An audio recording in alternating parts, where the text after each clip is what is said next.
म्हटलं जरा थोडं लिहून तरी पाहूया. खूप दिवस झाले काहीही लिहिलंच नाही. म्हटलं चला बाबा आज स्वतःसाठी लिहूया काही. खूप दिवस झाले स्वतःला विसरून. म्हटलं आज आपणच घेऊया आपलं मन जाणून.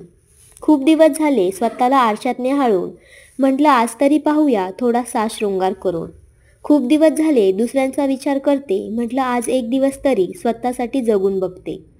खूप दिवस झाले दुसऱ्यांच्या आवडीनिवडी जपते. म्हटलं एक दिवस तरी माझ्या मनाप्रमाणे जगते. मर्यादेत आणि जबाबदारीचे ओझं घेऊन वावरते. अल्लड आणि उनाड होऊन एक दिवस मनसोक्त जगते. खूप दिवस झाले सगळं काही बदलून. म्हटलं चला एक दिवस तरी घेऊ स्वतःसाठी जगून. शब्द आणि भावना स्वरांजली गोरडे तनपुरे.